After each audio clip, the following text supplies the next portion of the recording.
Torah portion, Vayera, Genesis 18 through 22. Chapter 18. And Yah appeared to him by the oaks of Mamre, as he sat at the door of his tent in the heat of the day. He lifted up his eyes and looked, and behold, 3 men were standing in front of him. When he saw them, he ran from the tent door to meet them, and bowed himself to the earth, and said, O Yah, O Master, if I have found favor in your sight, do not pass by your servant.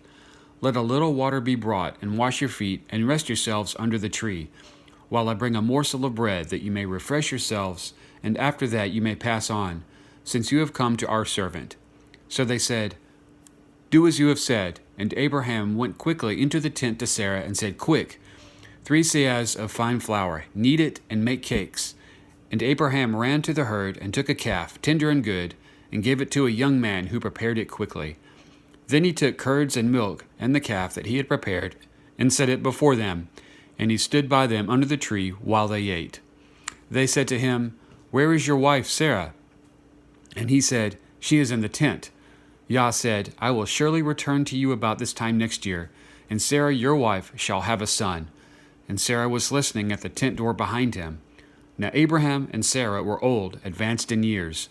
The way of woman had ceased to be with Sarah. So Sarah laughed to herself, saying, After I am worn out, and my master is old, shall I have pleasure? Yah said to Abraham, Why did Sarah laugh and say, Shall I indeed bear a child, now that I am old? Is anything too hard for Yah? At the appointed time I will return to you about this time next year, and Sarah shall have a son. But Sarah denied it, saying, I did not laugh, for she was afraid. He said, No, but you did laugh. Then the men set out from there, and they looked down toward Sodom. And Abraham went with them to set them on their way. Yah said, Shall I hide from Abraham what I am about to do, seeing that Abraham shall surely become a great and mighty nation, and all the nations of the earth shall be blessed in him? For I have chosen him, that he may command his children and his household after him to keep the way of Yah, by doing righteousness and justice, so that Yah may bring to Abraham what he has promised him. Then Yah said, Because the outcry against Sodom and Gomorrah is great, and their sin is very grave, I will go down to see whether they have done altogether according to the outcry that has come to me, and if not, I will know. Abraham intercedes for Sodom. So the men turned from there and went toward Sodom, but Abraham still stood before Yah. Then Abraham drew near and said, Will you indeed sweep away the righteous with the wicked? Suppose there are 50 righteous within the city. Will you then sweep away the place and not prepare it for the 50 righteous who are in it? Far be it from you to do such a thing, to put the righteous to death with the wicked, so that the righteous fare as the wicked. Far be that from you. Shall not the judge of all the earth do what is just? And Yah said, If I find at Sodom 50 righteous in the city, I will spare the whole place for their sake. Abraham answered and said, Behold, I have undertaken to speak to the master, I, who am but dust and ashes. Suppose 5 of the 50 righteous are lacking. Will you destroy the whole city for lack of 5? And he said, I will not destroy it if I find 45 there. Again he spoke to him and said, Suppose 40 are found there. He answered, For the sake of 40 I will not do it. Then he said, Oh, let not the master be angry, and I will speak. Suppose 30 are found there. He answered, I will not do it if I find 30 there. He said, Behold, I have undertaken to speak to the master.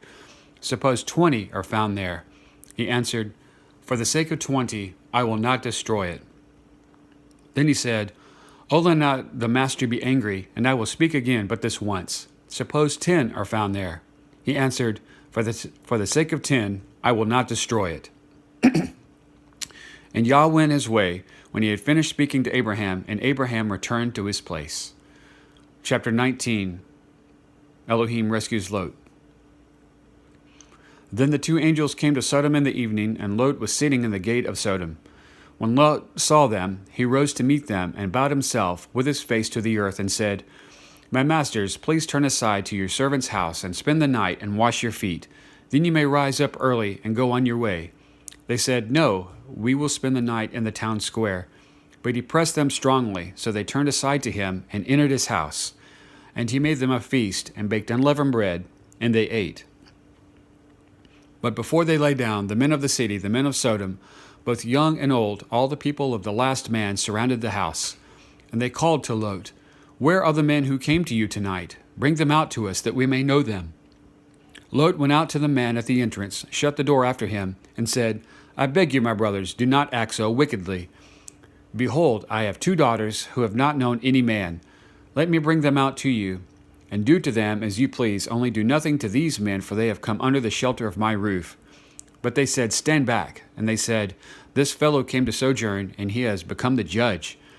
Now we will deal worse with you than with them." Then they pressed hard against the man Lot and drew near to break down the door. But the men reached out their hands and brought Lot into the house with them and shut the door. And they struck with blindness the men who were at the entrance of the house, both small and great, so that they wore themselves out groping for the door. Then the men said to Lot, "Have you anyone else here? Sons-in-laws, sons, daughters, or anyone you have in the city? Bring them out of this place. For we are about to destroy this place, because the outcry against its people has become great before Yah, and Yah has sent us to destroy it." So Lot went out and said to his sons-in-law, who were to marry his daughters, "Up, get out of this place, for Yah is about to destroy the city." But he seemed to his sons-in-law to be jesting.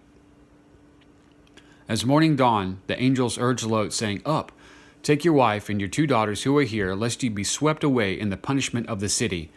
But he lingered. So the men seized him and his wife and his 2 daughters by the hand, Yah being merciful to him, and they brought him out and set him outside the city. And as they brought them out, one said, "Escape for your life. Do not look back or stop anywhere in the valley. Escape to the hills, lest you be swept away."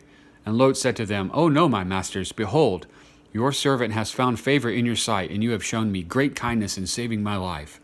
But I cannot escape to the hills, lest the disaster overtake me and I die. Behold, this city is near enough to flee to, and it is a little one. Let me escape there. Is it not a little one? And my life will be saved." He said to them, "Behold, I grant you this favor also, that I will not overthrow the city of which you have spoken. Escape there quickly, for I can do nothing till you arrive there." Therefore the name of the city was called Zoar. Elohim destroys Sodom. The sun had risen on the earth when Lot came to Zoar. Then Yah rained on Sodom and Gomorrah sulfur and fire from Yah out of heaven, and he overthrew those cities, and all the valley, and all the inhabitants of the cities, and what grew on the ground. But Lot's wife behind him looked back, and she became a pillar of salt. And Abraham went early in the morning to the place where he had stood before Yah, and he looked down toward Sodom and Gomorrah, and toward all the land of the valley, and he looked, and behold, the smoke of the land went up like the smoke of a furnace. So it was that when Elohim destroyed the cities of the valley, Elohim remembered Abraham, and sent Lot out of the midst of the overthrow, when he overthrew the cities in which Lot had lived. Lot and his daughters. Now Lot went up out of Zoar and lived in the hills with his 2 daughters, for he was afraid to live in Zoar. So he lived in a cave with his 2 daughters. And the firstborn said to the younger, "Our father is old, and there is not a man on earth to come into us after the manner of all the earth. Come, let us make our father drink wine, and we will lie with him, that we may preserve offspring from our father." So they made their father drink wine that night, and the firstborn went in and lay with her father. He did not know when she lay down or when she arose. The next day the firstborn said to the younger, "Behold, I lay last night with my father. Let us make him drink wine tonight also. Then you go in and lie with him, that we may preserve offspring from our father." So they made their father drink wine that night also. And the younger arose and lay with him, and he did not know when she lay down or when she arose. Thus both the daughters of Lot became pregnant by their father. The firstborn bore a son and called his name Moab. He is the father of the Moabites to this day. The younger also bore a son and called his name Ben-Ami. He is the father of the Ammonites to this day. Chapter 20, Abraham and Abimelech. From there, Abraham journeyed toward the territory of the Negev and lived between Kadesh and Shur, and he sojourned in Gerar. And Abraham said of Sarah his wife, "She is my sister." And Abimelech, king of Gerar, sent and took Sarah. But Elohim came to Abimelech in a dream by night and said to him, "Behold, you are a dead man because of the woman whom you have taken, for she is a man's wife." Now Abimelech had not approached her, so he said, "Master, Will you kill an innocent man? Did he not himself say to me, she is my sister? And she herself said, he is my brother. In the integrity of my heart and in the innocence of my hands, I have done this. Then Elohim said to him in a dream, yes, I know that you have done this in the integrity of your heart, and it was I who kept you from sinning against me. Therefore I did not let you touch her. Now then, return the man's wife, for he is a prophet, so that he will pray for you, and you shall live. But if you do not return her, know that you shall surely die, you and all who are yours. So Abimelech rose early in the morning and called his servants and told them all these things. And the men were very much afraid. Then Abimelech called Abraham and said to him, what have you done to us? And how have I sinned against you, that you have brought on me and my kingdom a great sin? You have done to me things that ought not to be done. And Abimelech said to Abraham, what did you see that you did this thing? Abraham said, I did it because I thought, there is no fear of Elohim at all in this place, and they will kill me because of my wife. Besides, she is indeed my sister, the daughter of my father, though not the daughter of my mother, and she became my wife. And when Elohim caused me to wander from my father's house, I said to her, this is the kindness you must do to me, that you must do me at every place to which we come. Say of me, he is my brother. Then Abimelech took sheep and oxen and male servants and female servants and gave them to Abraham and returned Sarah his wife to him. And Abimelech said, behold, my land is before you. Dwell where it pleases you. To Sarah he said, behold, I have given your brother 1,000 pieces of silver. It is a sign of your innocence in the eyes of all who are with you, and before everyone you are vindicated.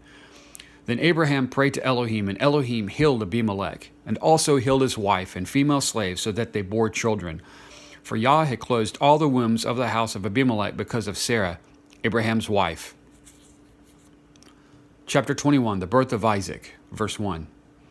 Yah visited Sarah as he had said, and Yah did to Sarah as he had promised. And Sarah conceived and bore Abraham a son in his old age at the time of which Elohim had spoken to him. Abraham called the name of his son who was born to him, whom Sarah bore him, Isaac. And Abraham circumcised his son Isaac when he was 8 days old, as Elohim had commanded him. Abraham was 100 years old when his son Isaac was born to him. And Sarah said, Elohim has made laughter for me. Everyone who hears will laugh over me. And she said, who would have said to Abraham that Sarah would nurse children? Yet I have borne him a son in his old age. Elohim protects Hagar and Ishmael. And the child grew and was weaned, and Abraham made a great feast on the day that Isaac was weaned. But Sarah saw the son of Hagar the Egyptian, whom she had borne to Abraham, laughing. So she said to Abraham, cast out this slave woman with her son, for the son of this slave woman shall not be heir with my son Isaac. And the thing was very displeasing to Abraham on account of his son. But Elohim said to Abraham, be not displeased because of the boy and because of your slave woman. Whatever Sarah says to you, do as she tells you, for through Isaac shall your offspring be named. And I will make a nation of the son of the slave woman also, because he is your offspring. So Abraham rose early in the morning, and took bread and a skin of water, and gave it to Hagar, putting it on her shoulder along with the child, and sent her away.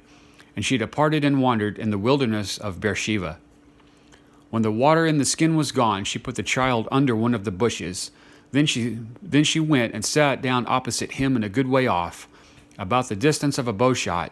And she said, let me not look on the death of the child. And as she sat opposite him, she lifted up her voice and wept. And Elohim heard the voice of the boy, and the angel of Elohim, the messenger of Elohim, called to Hagar from heaven and said to her, what troubles you, Hagar? Fear not, for Elohim has heard the voice of the boy where he is. Up, lift up the boy, and hold him fast with your hand, for I will make him into a great nation. Then Elohim opened her eyes, and she saw a well of water. And she went and filled the skin with water and gave the boy a drink. And Elohim was with the boy, and he grew up. He lived in the wilderness and became an expert with the bow. He lived in the wilderness of Paran, and his mother took a wife for him in the land of Egypt.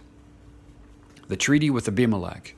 At that time Abimelech and Phicol, the commander of his army, said to Abraham, Elohim is with you in all that you do. Now therefore swear to me here by Elohim that you will not deal falsely with me, or with my descendants, or with my posterity, but as I've dealt kindly with you, so So you will deal with me and with the land where you have sojourned. And Abraham said, I will swear. When Abraham reproved Abimelech about a well of water that Abimelech's servants had seized, Abimelech said, I do not know who has done this thing. You did not tell me, and I have not heard of it until today. So Abraham took sheep and oxen and gave them to Abimelech, and the two men made a covenant. Abraham set 7 ewe lambs of the flock apart, and Abimelech said to Abraham, What is the meaning of these 7 ewe lambs that you have set apart? He said, These 7 ewe lambs you will take from my hand, that this may be a witness for me that I dug this well. Therefore, that place was called Beersheba, because both of their, let's read that again.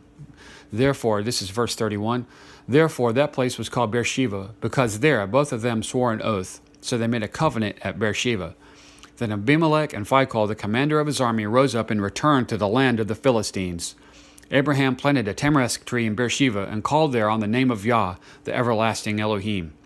And Abraham sojourned many days in the land of the Philistines. Chapter 22, the sacrifice of Isaac. Verse 1, After hearing these things, Elohim tested Abraham and said to him, Abraham, and he said, Here I am. He said, Take your son, your only son Yitzhak, whom you love, and go to the land of Moriah, and offer him there as a burnt offering on one of the mountains of which I shall tell you. So Abraham rose early in the morning, saddled his donkey, and took 2 of his young men with him, and his son Isaac. Yitzhak. And he cut the wood for the burnt offering and arose and went to the place of which Elohim had told him. On the 3rd day Abraham lifted up his eyes and saw the place from afar. Then Abraham said to his young men, Stay here with the donkey. I and the boy will go over there, and worship and come again to you. And Abraham took the wood of the burnt offering and laid it on Isaac his son. And he took in his hand the fire and the knife. So they went both of them together. And Isaac said to his father Abraham, My father. And he said, Here I am, my son. He said, Behold, the fire and the wood. But where is the lamb for a burnt offering? Abraham said, Elohim will provide for himself the lamb for a burnt offering, my son. So they went both of them together. When they came to the place of which Elohim had told them, Abraham built the altar there, and laid the wood in order, and bound Isaac his son, and laid him on the altar, on top of the wood. Then Abraham reached out his hand, and took the knife to slaughter his son. But the angel of Yah called to him from heaven, and said, Abraham, Abraham. And he said, Here I am. He said, Do not lay your hand on the boy, or do anything to him. For now I know that you fear Elohim, seeing that you have not withheld your son, your only son, from me. And Abraham lifted up his eyes and looked, and behold him was a ram, caught in a thicket by his horns. And Abraham went and took the ram and offered it up as a burnt offering instead of his son. So Abraham called the name of that place, Yah will provide. Yahweh Yara. Yah will provide. As it is said to this day, on the mount of Yah it shall be provided. And the angel of Yah called to Abraham a second time from heaven, and said, By myself I have sworn, declares Yah, because you have done this, and have not withheld your son, your only son, I will surely bless you, and I will surely multiply your offspring as the stars of heaven, and as the sand that is on the seashore. And your offspring shall possess the gate of his enemies. And in your offspring shall be all the nations of the earth be blessed, because you have obeyed my voice. So Abraham returned to his young men, and they arose and went together to Beersheba. And Abraham lived at Beersheba. Now after these things it was told to Abraham, Behold, Milcah has also borne children to your brother Nahor, Uz his firstborn, Buz his brother, Kemuel the father of Aram, Hesed, Hazo, Pildash, Didlaph, and Bethuel. Bethuel fathered Rivkah. These 8 Milcah bore to Nahor, Abraham's brother. Moreover, his concubine, whose name was Reumah, bore Tebah, Gaham, Tehash, and Maacah. End of the portion. And the half-Torah portion, 2 Kings chapter 4, 1 through 37, and the gospel account is Luke 17, 28 through 37.